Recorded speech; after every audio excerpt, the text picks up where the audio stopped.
Hey there. Hi, Facebook and YouTube. Hi, Instagram. This is Dr. Goldner from Goodbye Lupus, and I'm here for my weekly question and answer session. Now, these sessions are not intended for medical advice, but just my way of giving free help to the public as much as possible so that I can help you live a better life. I want you to get healthy, I want you to get nourished, I want you to get happy, I want you to live better. So this is just my way of giving back and trying to give you that so that you can get there to the finish line. All right, I promised to give you a starting lesson of the day based off my conversations I've had with private wellness clients. And one today where my client said I got a bit intense was about listening to other people's advice about my protocol. My answer to that is don't. All right. Other people who have not done this, who don't know about this, who don't live this is literally my life's work. They're not going to be able to give you good advice on what to do with it. So, for example, with the person I was talking with, I'm actually really pleased that even though she's not fully on plan yet, she has not hit the dosage necessary to call it hypernourishment. She still has some inflammatory stuff in her diet, not as much as she used to, but there's still some pro-inflammatory stuff. And in spite of that, her joint pain's almost gone. Her antibodies are coming down for her thyroid, Hashimotos, and Graves. She has antibodies for both. They're coming down. She's feeling better. Her energy's better. So in spite of not getting it perfect, she's doing better. Now, because it took a few months to get an appointment with me, she started working with someone who had immediate availability, which I thought was kind of a sign, but immediate availability, who said they could coach her in my program. And they said at first, do what you're doing. And now they're saying, okay, they're helping her plan when she's going to add back chicken and fish and other things, and told her it was too much flax oil and all this other stuff. And I'm not going to argue with other people's bad advice. My thing was, if you're coming to me so I can help you, then the best thing you can do in terms of advice on how to manage my protocol is to follow what I'm saying, because it's my protocol. So even if you have another practitioner who has ideas, they don't necessarily have results. So when it comes to anything that you're trying to do in life, whether you're trying to be successful at reversing disease, you're trying to be successful at investing money, trying to be successful at a new career, you want to listen to the advice of someone who's got the results you're looking for, but not mix advice together, right? If you're looking for investing advice, then you're going to want to go to someone who's really successful in investing. My husband does that. Like, he's really good at it. So I would follow exactly what he said, right? But if you listen to him, but then you listen to whoever's on the news, and then you listen to some other guy whose book you read and other things, all you're going to do is dilute it, and you might ruin your chance of getting results. So there's a very successful coach in the world of personal development called T. Harv Eker, and he said once, and I thought it was actually pretty cool, a little bit narcissistic, but actually pretty dead on accurate. And he said the only way to ruin my plan is to change it with your better idea. And I kind of feel like that when I hear these kind of things. So just be aware of that. Someone else is not going to be able to interpret the results you're getting in the right way. They're not going to be able to give you better advice that way. The way to get the right advice is to ask me. And guess what? I do free Q&As so that you can ask me. And if you need to work with me, then work with me. But just be really careful about that. I'll give you one example of right now in my rapid recovery group. There's someone who I'm really excited for. She's dealing with morbid obesity, lots of aches and pains, all different kinds of things that have really just taken away her quality of life. And she wants to be healthy, and she's done amazing in a group. I'm so proud of her. She has been just focused in getting results. And not only has she lost over 28 pounds, but her last test showed her kidney function went up 15 points. And her nutritionist didn't even acknowledge it. Her nutritionist already decided before she started that she didn't like the idea of this program. So she's looking for things that are still wrong to prove herself right, rather than notice miracles like the fact that her kidney function's up 15 points and other really great things that have adjusted. So a lot of times what practitioners look for is going to be based off their own biases instead of experience and disease reversal, like what I look at. The other problem is practitioners are trained to look through the lens of disease. So if we're looking at just as a pure medical doctor side of things, if we are looking for a reason why we're looking at someone's labs, right? And in the lab, there's something that's abnormal, out of range. In the traditional medical world, we try to think of every disease process that will cause an out of range value. Now, in the world of disease reversal, sometimes values are out of range because they are better than normal.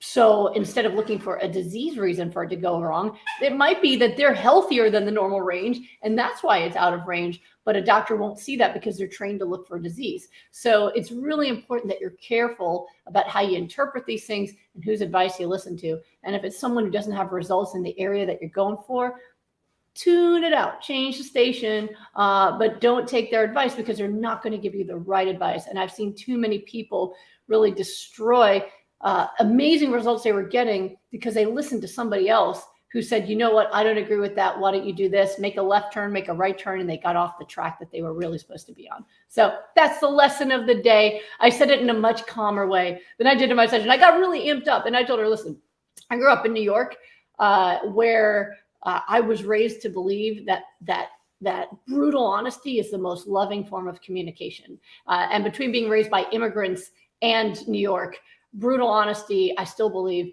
is the most honest form of communication. I'm not here just to make everything feel better emotionally, but to really guide you to the best track possible so you can get healthy, because that's what I care about, your health and not anything else, right? So anyway, that's my spiel for the morning. Let me, I guess the afternoon now, huh? Let me go ahead and get started with some questions that you guys are having today. Let's see here. Okay. Let me see here. And Instagram, you guys are hearing me okay? I'm jarring my earpods again, but I want to make sure there's not doing anything funky. All right. Let's over to YouTube. Ariel wants to know, are raw cacao powder and nutritional yeast Dr. G approved during the Goodbye Lupus protocol? I've been eating them most days for added flavor, but no, yes, absolutely. You can use those for flavor. Most people tolerate them just fine. If you have problems with your gut, if you have any kind of weird reaction to them, take them out. But for most folks, they tolerate them just fine. Okay. Let's see. Okay. Let's see what Facebook's doing.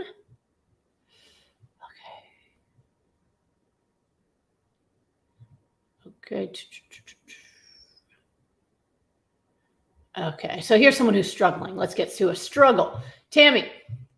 All right. I've been following the Goodbye Autoimmune Disease Protocol for about 4 weeks to heal ankylosing spondylitis. And this is on her own. I've had 2 painful swollen finger joints and sore elbows before starting. I haven't seen improvement yet to those joints, and now I have a swollen knee and ankle that weren't swollen before. I'm taking Celebrex, set to start biologic drugs soon, but I prefer not to. How long do you estimate it's safe to keep going on the GAIP, Goodbye Autoimmune Disease Protocol, and not start it? My only concern, it cuts off. My only concern is cut off. Okay. So there's multiple layers to this answer. So first of all, so the Goodbye Autoimmune Disease Protocol is based off my book, Goodbye Autoimmune Disease, where we take the nutrition in the Goodbye Lupus Protocol and add the emotional lifestyle work to make sure that you're not getting added inflammation from stress, depression, anxiety, poor sleep, all the other components, right? Some people can just change their diet. Voila, they are done. And then for many other people, there's so many layers of pain and bad habits and negative thoughts that need to be addressed. So we call that the Goodbye Autoimmune Disease Protocol when you go all in on that.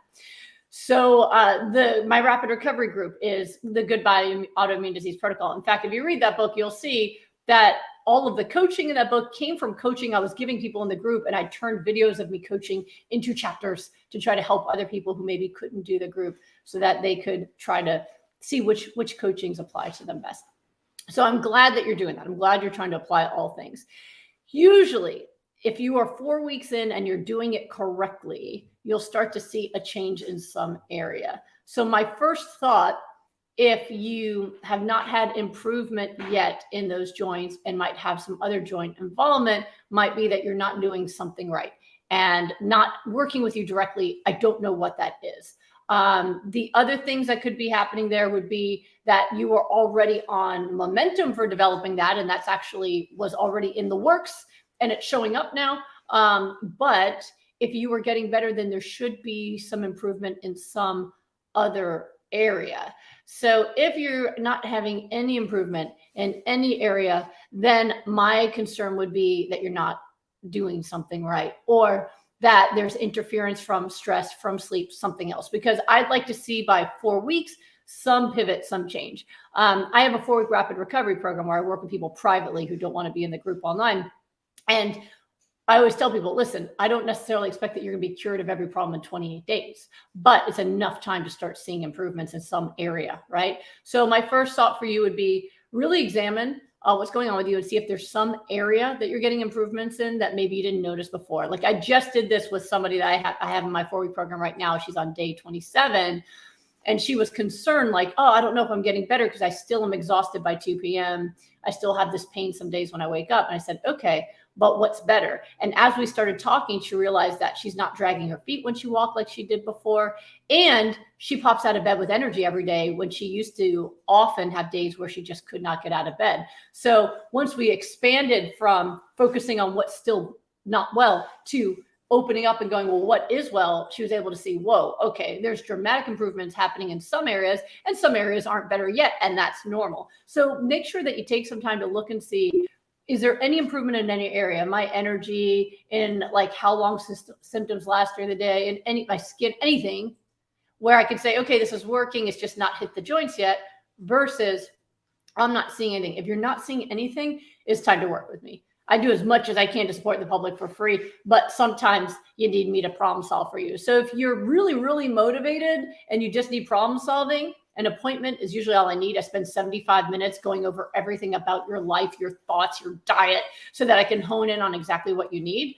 And then I send you a plan. And the plan that I send over email goes from what you're doing now all the way to maintenance mode, so that you really can solve the problem and go on with your life. I'm not looking to be busier. I'm not looking to get people to buy more appointments. So I try in one appointment to give you everything you need to go from where you are now all the way to the finish line of maintenance. So if you're really good at sticking with things and all you need is like, here's my personalized plan to follow, Wellness Point will do it.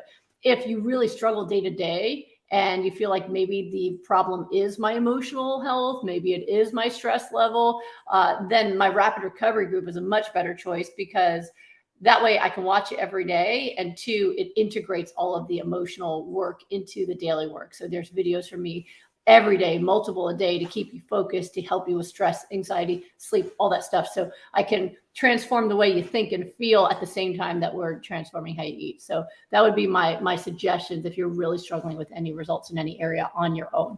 Lots of people are able to do it on their own, and sometimes you need extra help to get it done and be done. And if that's the case, then that's what I recommend. Insta, let's see what you got here. Excuse me while I lean in, everybody, and you get a close up of my skin. All right, let's see.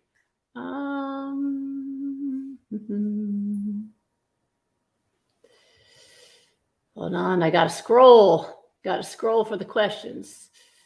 Okay.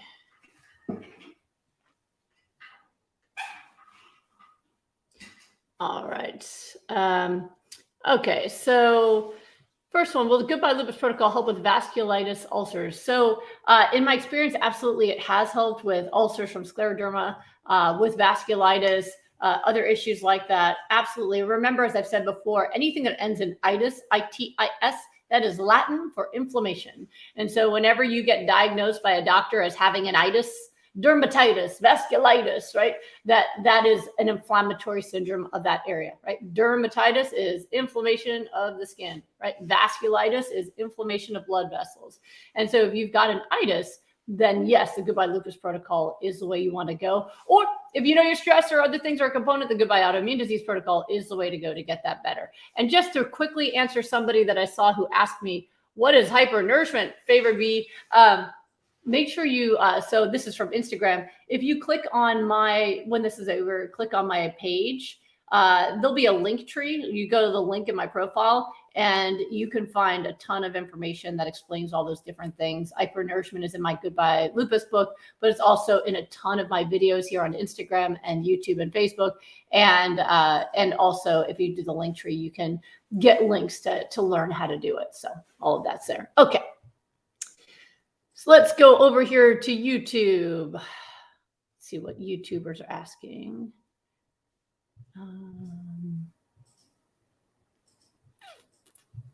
All right. So Chris wants to know, do you know anyone whose hemiplegic migraines went away on GIP, the Goodbye Autoimmune Disease Protocol?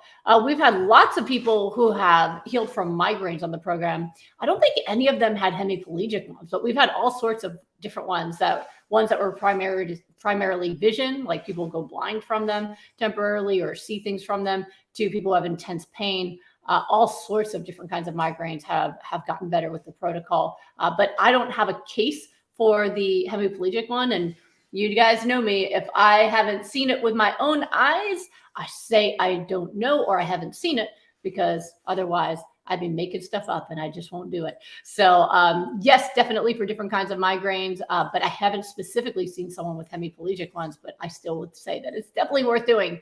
Definitely worth doing. I have a lot of work I do with people for migraines as someone who used to suffer from them chronically myself. Now, the only time I'll ever get one is hormone related at certain times of the month sometimes. And that's just one thing that, hormones can still get you sometimes. But I'm really good at handling them, and they're usually gone pretty quickly and pretty mild, unlike the ones I used to get when I had inflammatory disease, which was days of puking and feeling like I just couldn't make it another moment. Yeah, so absolutely. So I have a little bit of a minor obsession with helping people with migraines. So absolutely it helps. And people in my group know I have like videos deep diving on that, because I know how much disability that causes in people's lives. Okay, so I would also say, to add to that, so you're doing stuff for inflammation, diet is a big part of it, but also look at your posture, muscular issues. There's so much more to it, but those are some things you can start trying as well. All right, let's see, Facebook. Let me see. Okay. All right. So Annette wants to know, nice profile picture. It's a big salad for Instagram. People can't see it. Trying to get on my good side. Annette wants to know, can your protocol help with asthma? Thanks. Yes, absolutely. In fact, most people that I've worked with that have asthma actually feel better within the first couple weeks of changing their diet. One of the worst triggers of asthma is dairy. I don't know, looking at your salad, I'm guessing that you're not having that anymore, but just in case it sneaks in there sometimes, that would definitely be something to take out of your life. But yes, we have seen tremendous improvements in asthma and other obstructive and inflammatory lung disease. As I mentioned before, one of the most profound cases was an older man in his 70s who had autoimmune disease in his lungs and was on the lung transplant list. And on week 5 of my rapid recovery group, was thrown off the transplant list because his lungs were too healthy for a transplant. That was 5 weeks in, and they were literally going to remove his lungs from his body and put new lungs from someone else into his body and put him on immunosuppression for the rest of his life. And 5 weeks of the Goodbye Autoimmune Disease Protocol in our group, and that was better enough that he didn't need transplant. Like, profound. And so I've talked about that a lot in kidneys, but the lungs get me excited too. It's pretty amazing what your body's willing to do when you just give it what it needs. It's really, really wonderful. Okay, let's see what Instagram wants to know.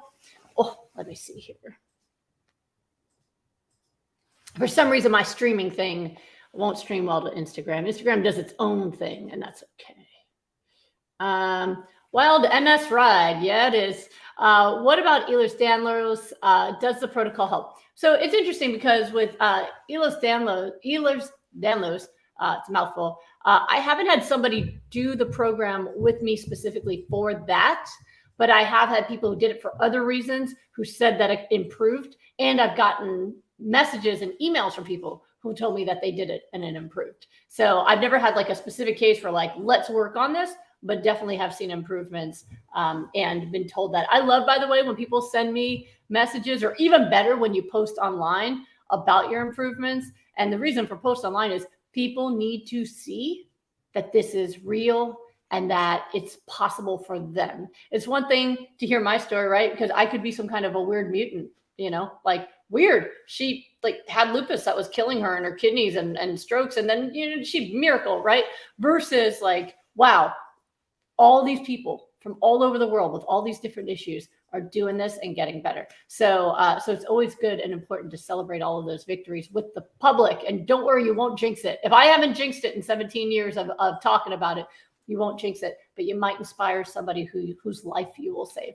But in those cases, I've definitely seen positive reports from people. Okay, let's come over back to look on the YouTube side of things. Okay, so Stephanie wants to know, I'm curious to know your thoughts on hair dye and how it could impact health. Wondering if I should stop dyeing my hair monthly.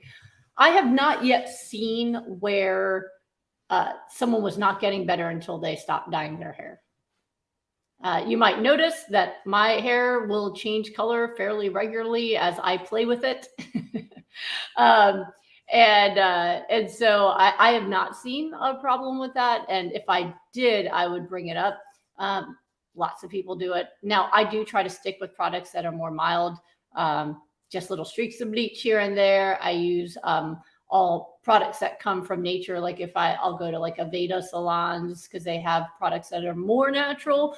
I'll use like conditioning treatments that have color in them to change colors rather than using permanent dyes and things.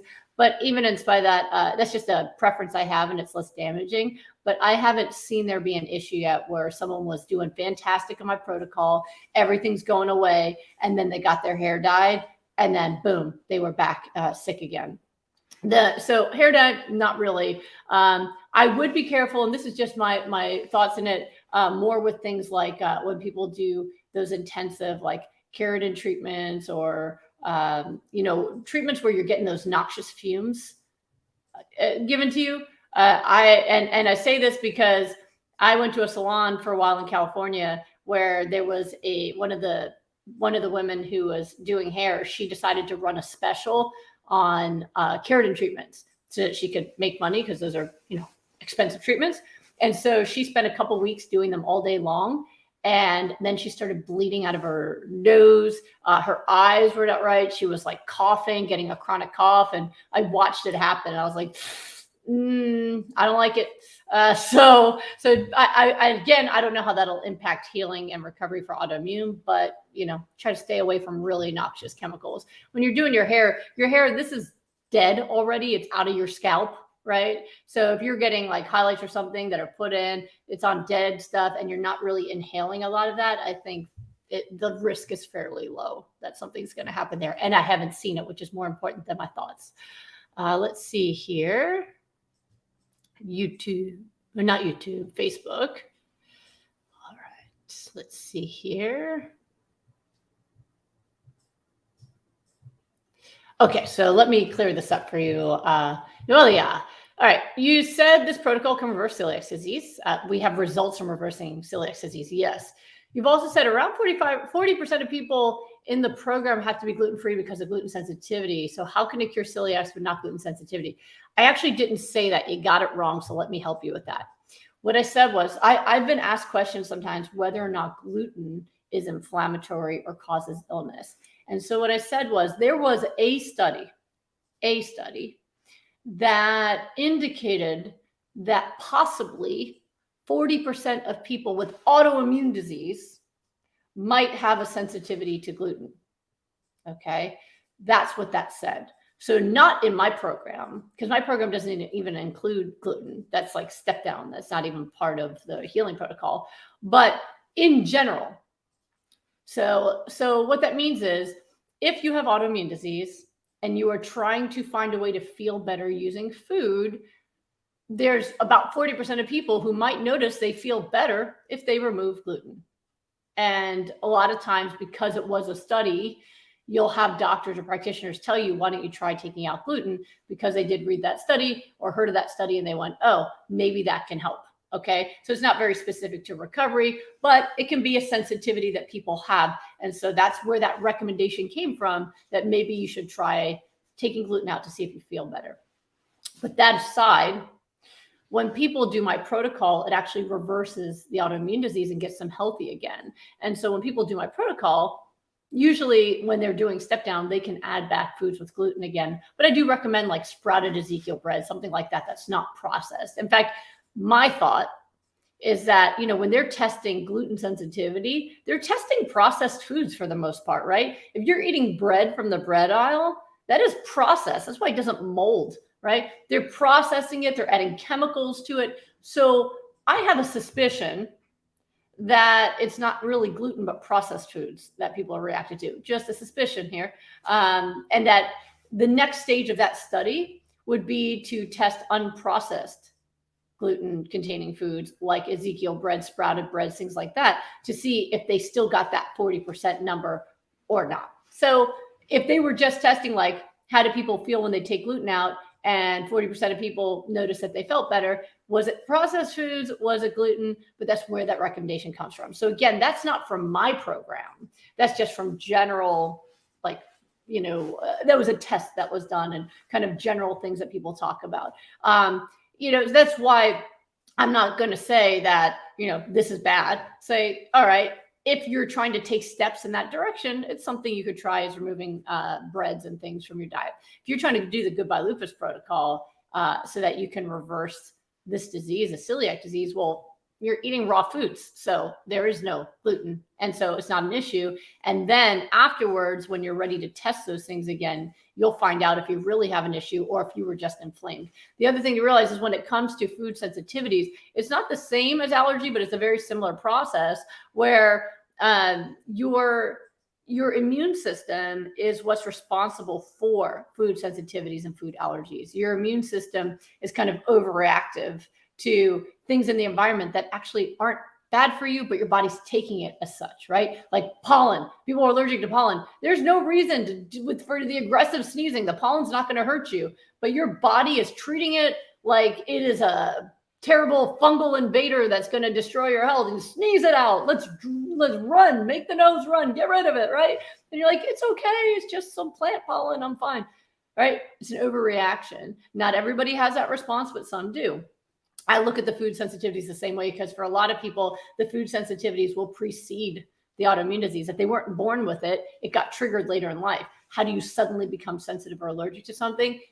That's your immune system starting to become overreactive in the inflammatory way, and that's causing those symptoms. We get the inflammation down and those sensitivities go away. And I've seen even full-on food allergies go away, that, like people needing to have an EpiPen no longer need them. I don't recommend you test those things on your own. I want people to live and to breathe and all those things, but we definitely have tested those things and found that. Okay, Instagram, let's see what you got for me today.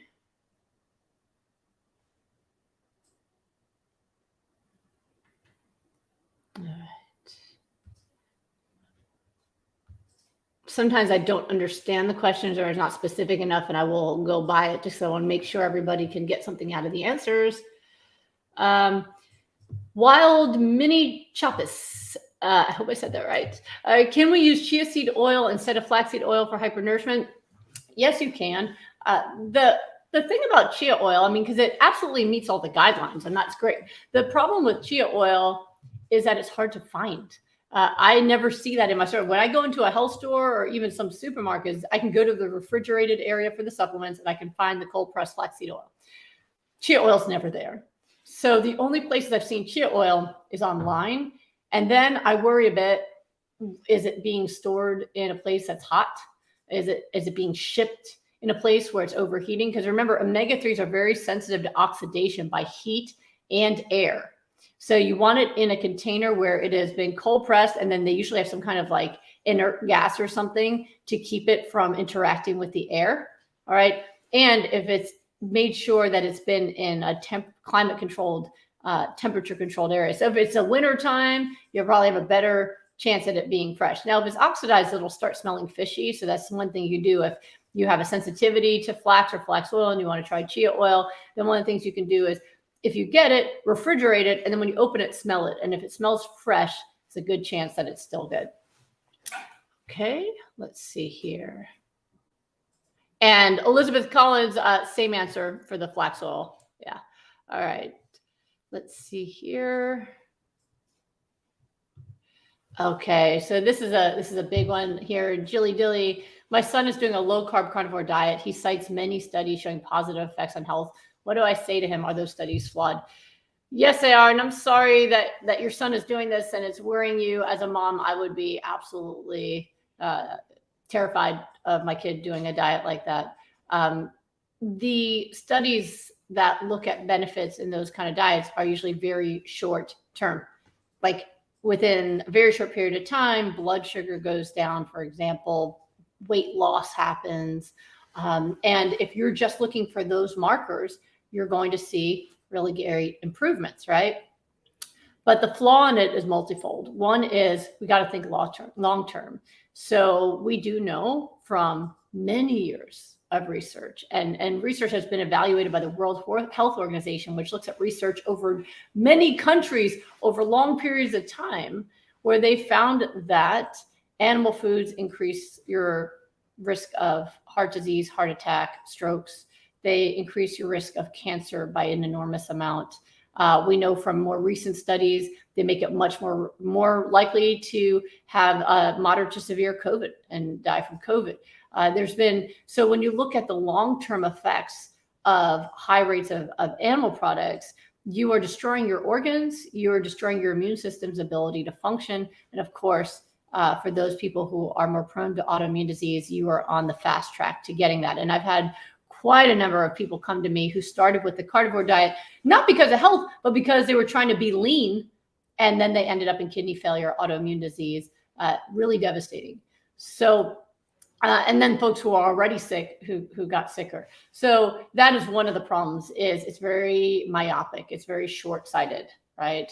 The second is the way they're evaluating results. So there was an interview I did for Fox, where they put me against a carnivore doctor who was using the carnivore method for diabetes, and he was really amped up about that. And also really aggressive, which they've also done studies that show that eating high amounts of meat increase aggression. So I politely let him have his turn to speak, and then got interrupted the whole time I tried to speak. I'm sure it makes good TV or good radio. But one of the things he was looking at is HbA1c and blood sugar levels go down. Therefore, he concludes that diabetes is going away. But it's not the case, because what I've tested is what happens next. So if your insulin receptors are clogged up with saturated fat from all the butter and meat you're eating on a carnivore diet, the moment you eat a banana, your blood sugar goes through the roof. So they're actually even more insulin resistant and diabetic than ever before. But because they're eating zero natural sugar containing foods, then they don't know it. But if they even try to go back to eating healthy fruits, for example, they're going to have severe diabetes. And again, I've tested that in folks, and it's 100% the case. The other part of it that's a problem is you're not meant to live in ketoacidosis. It puts you in a ketoacidotic state. But the primary fuel for all of our organs, including our brain, is supposed to be glucose. You're going to get that from fruits and vegetables. You're not going to get that from the animal products. And so the ketoacidotic pathway is an emergency pathway that your body is supposed to use if you are starving. So if there's no access to food, your body can go into the keto pathway and still provide nutrients to help your brain function, to help your body keep going. But it's meant to be temporary until you can get back to the proper food source that we were designed to get our nutrition from. We're not supposed to live in the emergency pathway. So I could talk about this for the rest of the hour, but those are some of the main, most important points to get across. Short term, you can see some benefits, but you can see those same benefits without the risks if you do this plant-based. So one of the things I said in that interview, where I was talking or trying to talk at the same time as this other person, was if you're looking at things like weight loss, because he said the biggest thing is the weight loss. Well, there's lots of ways to lose weight while increasing your risk of heart disease and cancer. Smoking is a really good one. If you smoke cigarettes, you can get skinny, and you can also increase your rate of lung cancer and die of a heart attack. Or you can eat a high raw plant-based diet that's very nourishing, and you can also be skinny while reversing heart disease and eating in a way that actually fights and kills cancer. Cruciferous vegetables have been shown to kill cancer. Cruciferous vegetables have been shown to prevent reproduction of viruses in our bloodstream. So when you starve yourself of the nutrients your body uses in a healthy way for energy, for fighting disease, and instead give yourself things that are known to cause disease, yes, you can have short-term benefits, and they can publish them all they want. But in the long term, it's going to lead to a lot more morbidity, mortality, and pain. So I gave you a full answer, so maybe you can try to sway your son. But it becomes a club, and people don't like to be outside of their club. And if he's in the carnivore club, he might not want to listen to any doctor, especially a plant-based one. But if he's open, which I hope he is, I hope that explanation will make sense. Okay. And if he decides he doesn't feel well, you'll be ready. Okay. Let's see here. Facebook. Let me see. All right. I did that one already. Okay.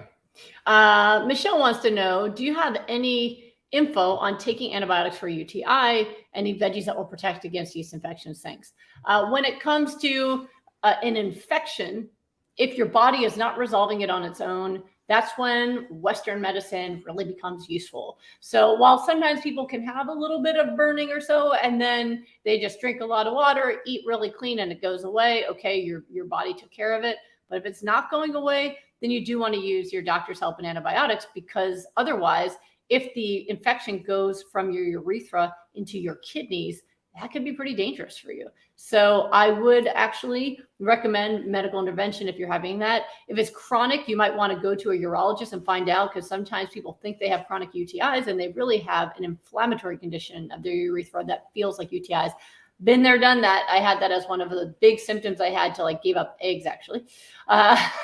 So just make sure of that, because you don't need antibiotics if it's inflammatory versus if it is an infection. So really, you're going to eat to try to optimize your immune health. And then if by the by you sometimes get infections, then that is what I would consider something that you'd want to treat. And hey, it's one of the few times you can just cure something with a medicine, right? You got an infection, you take an antibiotic, you cure it.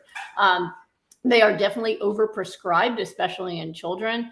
But I have not prescribed antibiotics to my children, except in the case of, if it's something where I think it's severe enough, right? But in general, like, a little bit of cough or something like that, I don't give them anything to control the fever. I watch to make sure their immune system can handle it. And usually my kids are, if they have gotten an infection, they're better within 24 hours, but they've been eating this way their whole life. So I kind of watch that. But if they got strep, I would treat it. Could cause heart problems, right? So you kind of have to, that's when you want to talk to your doctor about those things. Now, if you do use an antibiotic, please do make sure that you take a probiotic, and you want to take that probiotic about 2 to 3 hours after the antibiotic doses, because if you take them together, as some people are told to do, which makes no sense, if you take them together, you might kill the probiotic with the antibiotic. So make sure that you take the probiotic a couple hours after each antibiotic dose, and that can help a lot. The probiotic I recommend is Metagenics Ultra Flora Balance, just because I started using it 15 years ago and it was really effective. So I've just kept using it. No, probably more like 12 years ago now that I think about it. But it was really effective. So I just kept using it because I'm results oriented. And so you can check and see if there's someone local to you on their website that has it in stock, because it's a medical grade. For people in the US, I have a link to it on my page, just so you can have, you have to go through a doctor's or website of some kind. But if not, I don't have info on what good probiotics are, so besides the one that I've tested, but you can go to a health store and ask them for their best probiotic that doesn't have any gelatin or dairy or anything in it, and use that as well. Okay, let's see here. Insta. Let's see. Oh, okay. Nancy wants to know, please, ANA is lupus. So I think what you're asking me is, a positive ANA, does a positive ANA in your bloodstream mean that you have lupus? Not necessarily. So the thing about the ANA, it's an antibody against a part of the nucleus of the cell. Now, the only way you can get an antibody against the nucleus of your cell is if that cell's been broken open and your immune system got exposed to it, right? So it's very common for people who have no autoimmune disease to have some level of positive ANA. As long as it's not a super high level, usually doctors will just kind of note it and keep going. It's also one of the reasons why rheumatologists will beg you not to test an ANA unless you suspect an autoimmune disease, because if it's positive and the person has no symptoms, now what do? You refer them to rheumatology, and then they get annoyed that they have an extra client who doesn't need them, right? So positive ANA by itself does not mean that you have autoimmune disease, does not mean that you have lupus. Now, if the ANA is 180 to 160, again, that can happen in healthy people. If it's above that, if it's the next dilution up, if it's 1 to 320 or higher, then at that point, then your doctor will say, okay, it looks like this is an abnormal amount. Let's test you to see if you have autoimmune disease. Again, not specific for lupus, although different patterns can be more common in lupus, but can really be positive in many different autoimmune diseases. And sometimes people have a positive ANA and they're negative for all the other markers. And it's kind of like, okay, let's wait and see. It's kind of a warning. What I care more about than the ANA is how you're feeling symptomatically. So if you were feeling sick, and that's why you tested the ANA, then I would actually recommend that you do the Goodbye Lupus protocol, not because you have lupus, but because you're not feeling well. And that'll help you resolve it without it turning into something more, right? Better to have just the ANA and not feel well and fix it than wait until it progresses to more positive markers before you actually take action. But you don't have to worry that it's lupus just because of a positive ANA. Lupus or any other autoimmune disease really requires certain symptoms for the diagnosis and not just the marker by itself. Okay, let's see. Let's go over to YouTube again. All right. Let's see.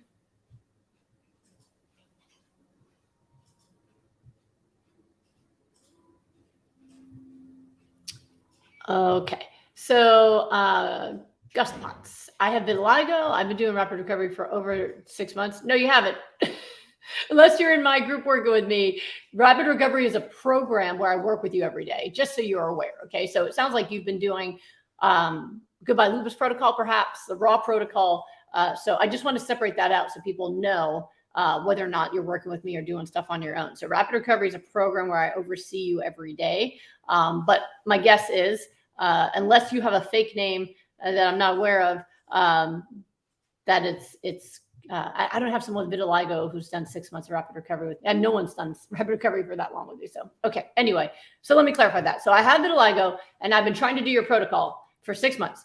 I know pigmentation will not come back, but what test can I make to make sure autoimmune disease is gone? Thank you. Okay. So actually I have done rapid recovery with people with vitiligo and they have had pigmentation come back. I've also had wellness clients who've had pigmentation come back. So it is possible for pigmentation to come back, although the ultimate goal would be to stop further destruction of pigment, right?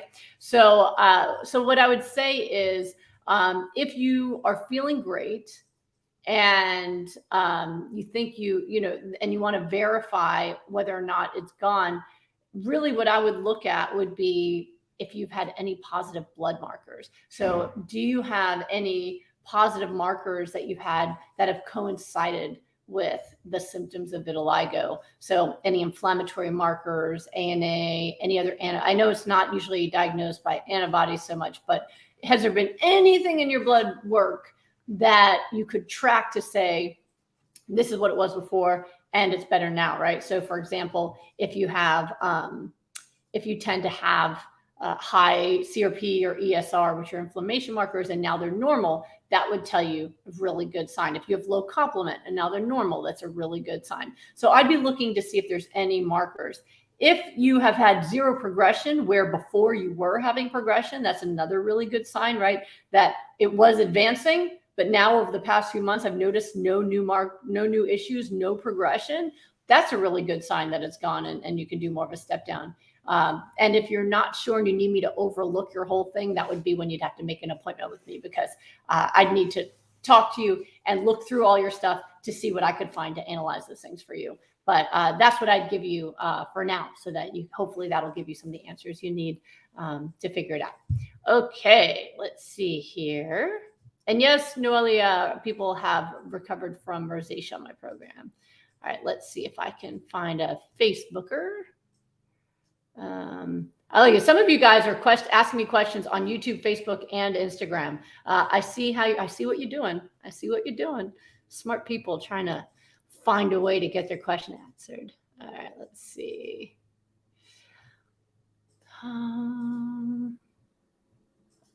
Okay. That's YouTube instead of Facebook, but it's highlighted, so now I have to answer it.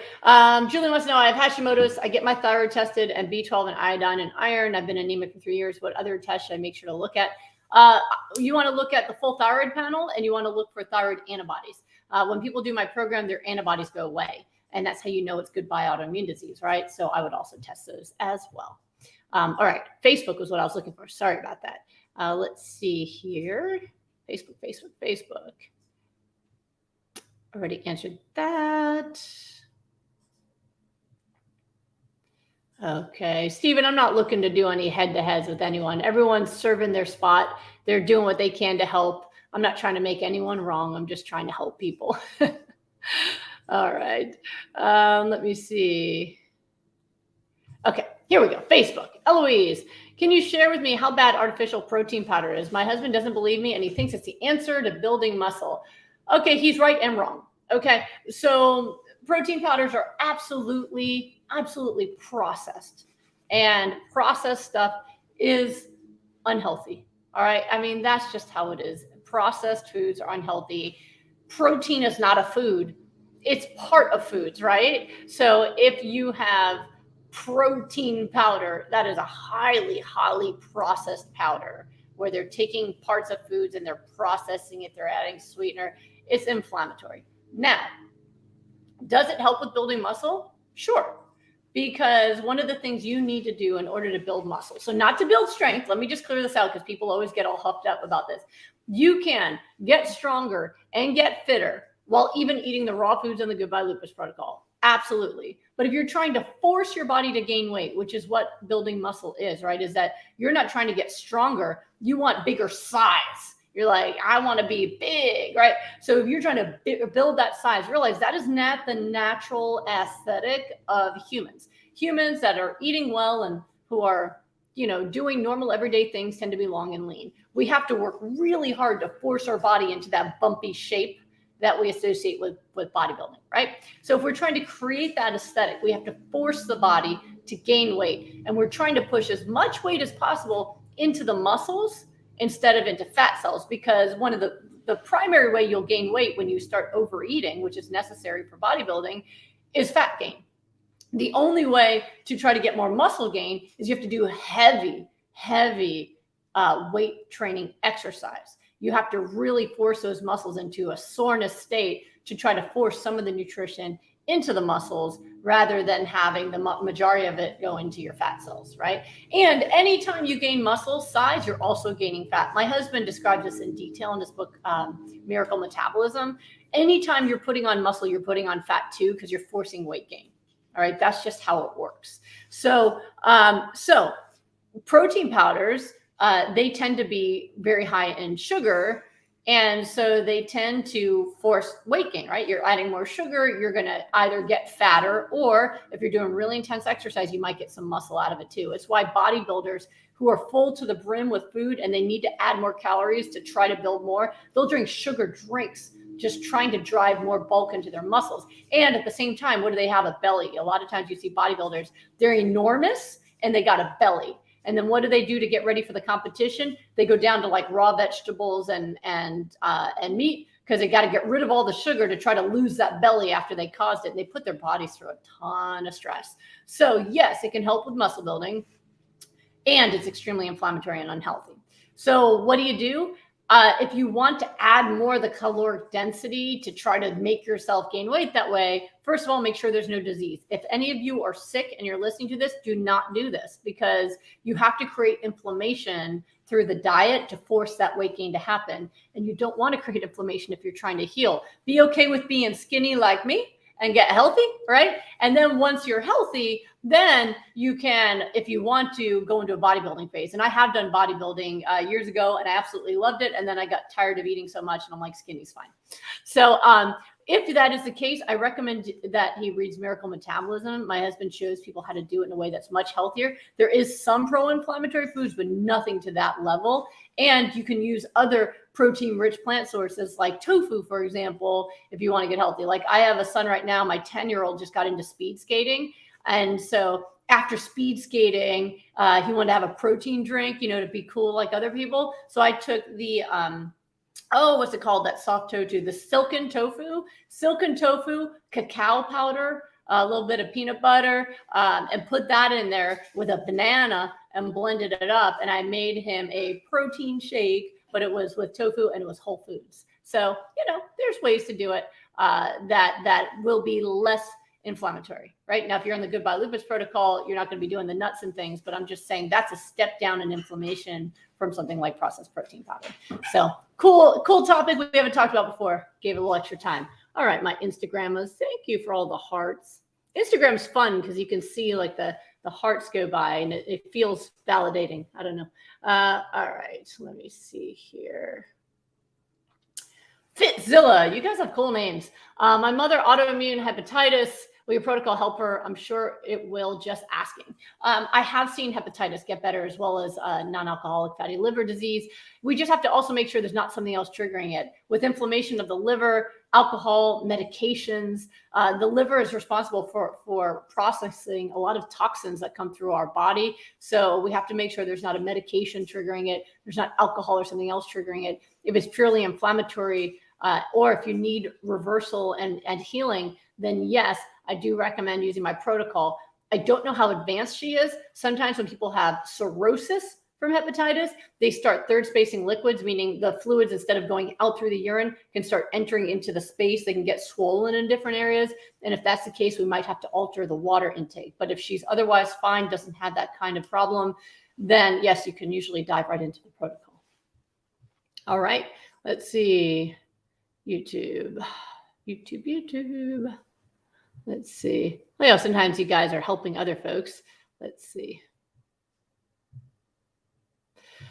All right. So an anonymous person says, I had an ischemic stroke in 2018. I was diagnosed with CNS vasculitis. Have you had any patients reverse post-stroke issues like foot drop using the Goodbye Autoimmune Disease Protocol and reverse CNS vasculitis? Thanks, Dr. G. I'm loving my green smoothies. Okay.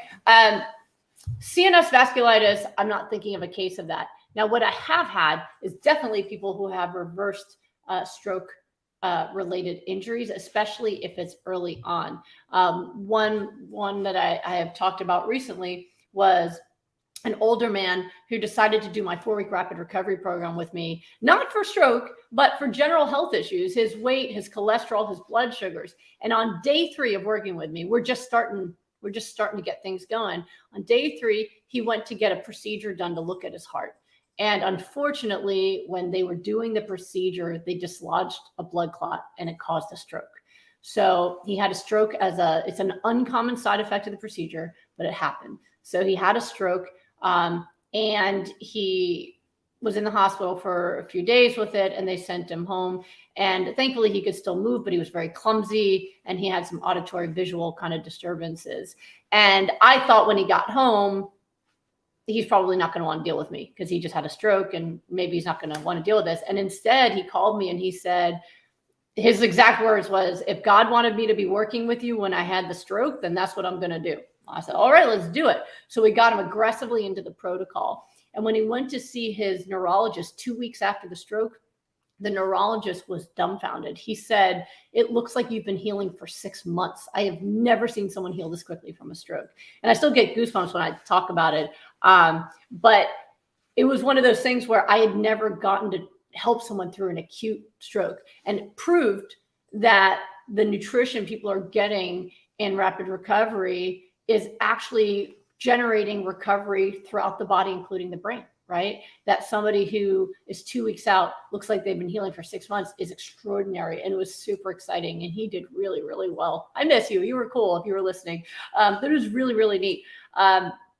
So if the stroke was in the past and that tissue has scarred over, I don't know that will change. It's kind of like with MS. I have helped people reverse MS and be able to walk again. I just met with a 4-weeker who just finished my program, who just noticed last week on like the 5th week after doing the program, that he started having 3 days. He had times where he was walking normally and didn't have to even think about his gait, right? Super exciting. In less than 6 weeks, in 5 weeks, changing his diet, he could walk, right? So what I see in MS is that most recent symptoms usually get better, but maybe some of those old ones get stuck because that's old scar tissue. You're not going to regenerate old scar tissue into active tissue. So I don't know that that will change. What I do know is we can get you as healthy as possible. And if you do have things like drop foot, one of the best things you can do to get neurons to regenerate as much as possible is physical therapy and exercise. When you do a really intense exercise, what you do is you're teaching your body to send more blood flow and more innervation into that area because you're trying to grow that area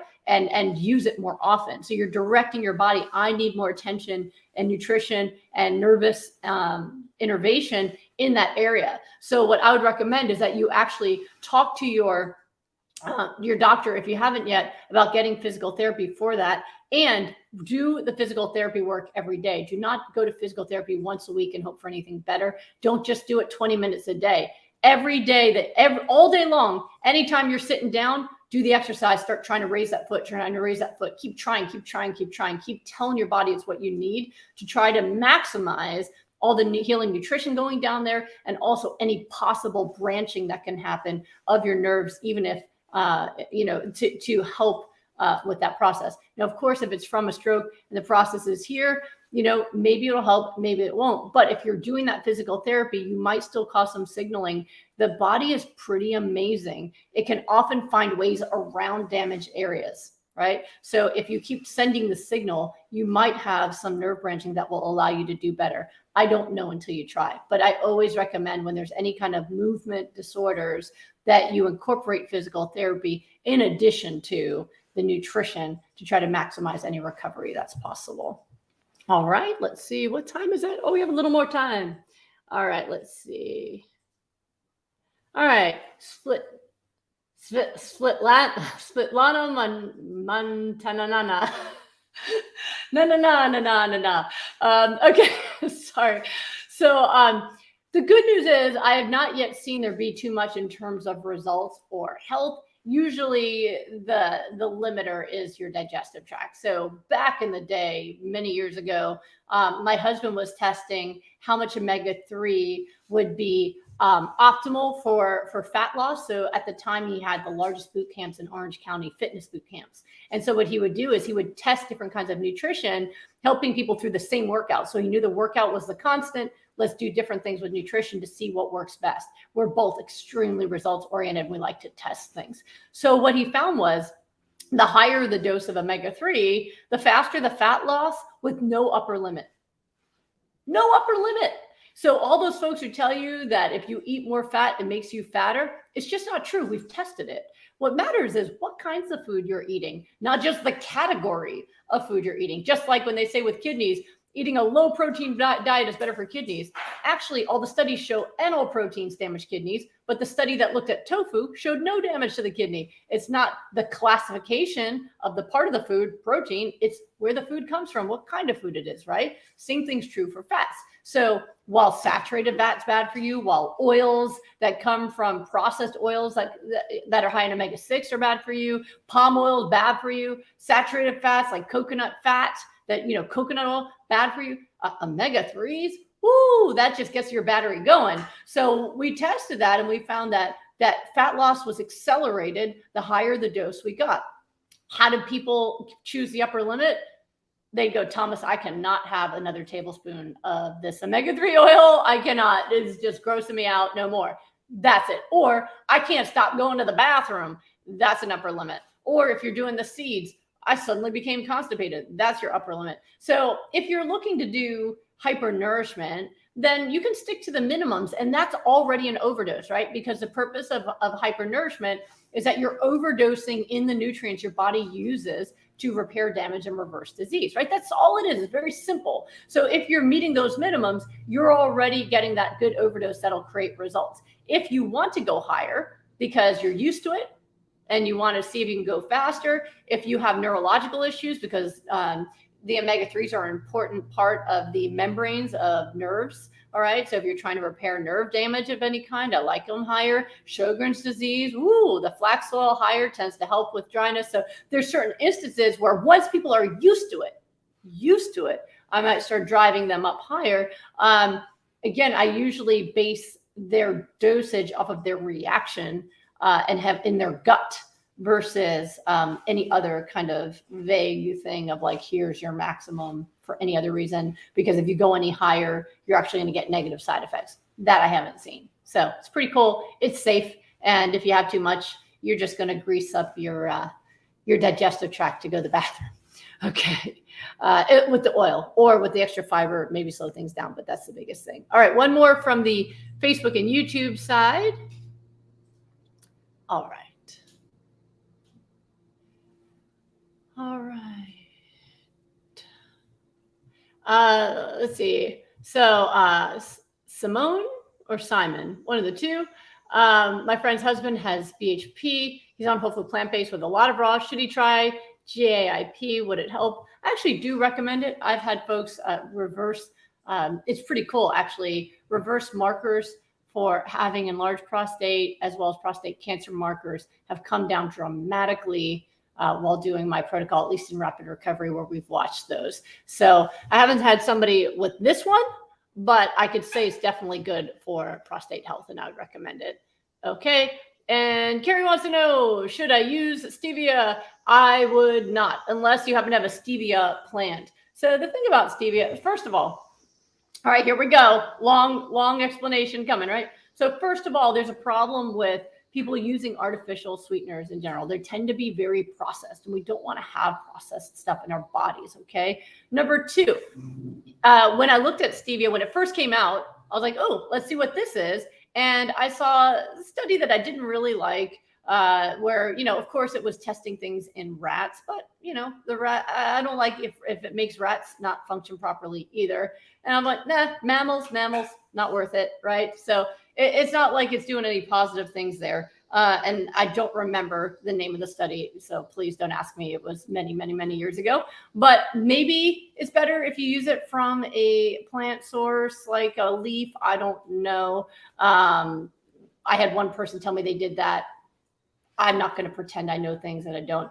But the biggest thing that I don't like about any other added sweetener is that it stops you from adjusting your taste buds to eating healthy. As long as you're eating something that tastes like sugar, you're never going to get used to the taste of healthy whole foods, right? So you're trying to eat healthy whole foods and you're like, ugh, it doesn't taste like anything. I need to add more sweet. Let me add some stevia, maybe add some dates, right? And so you're keeping yourself wired into needing things very sweet.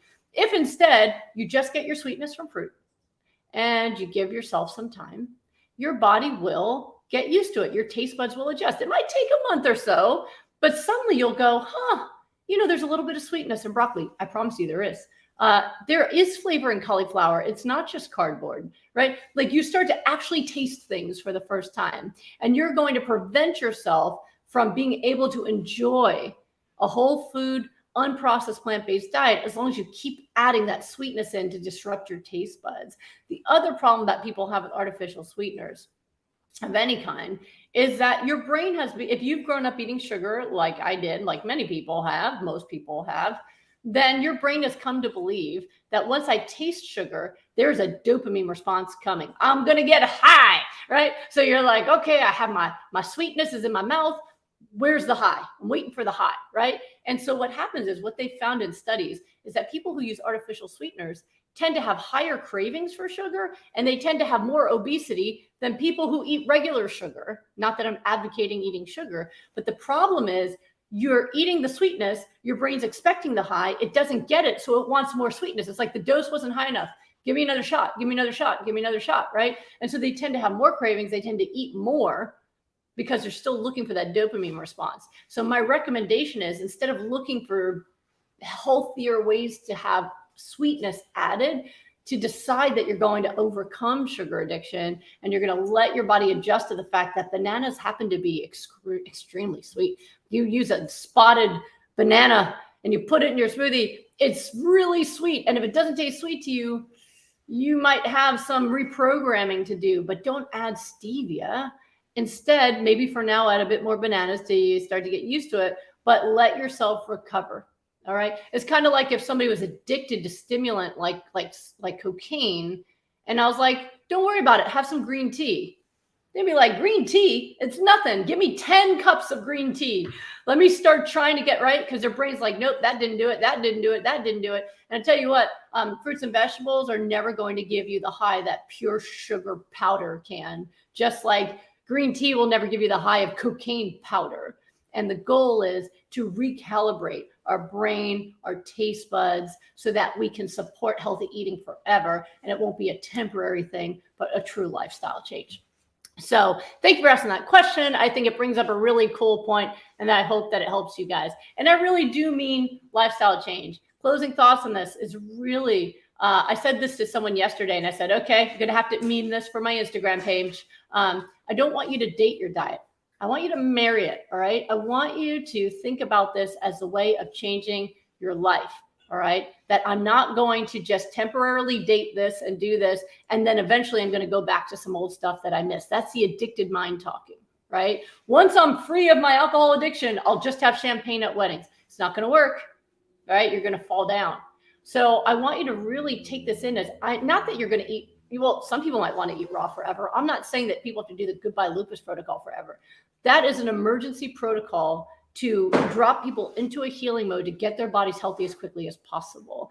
But I'm not saying that you need to do that forever. But when you want to keep a healthy life, to keep the hypernourishment in your life, to keep healthy plant-based eating in your life, to marry that philosophy so that you can actually maintain health and never need an emergency protocol again, right? The goal is to stay healthy and to live well, and to not ever let your addictive eating or emotional eating determine what you put in your mouth and determine the state of your health. So I hope that helps you. I will see you next week. Same bat channel, same bat time. Thank you all for participating, and I will see you next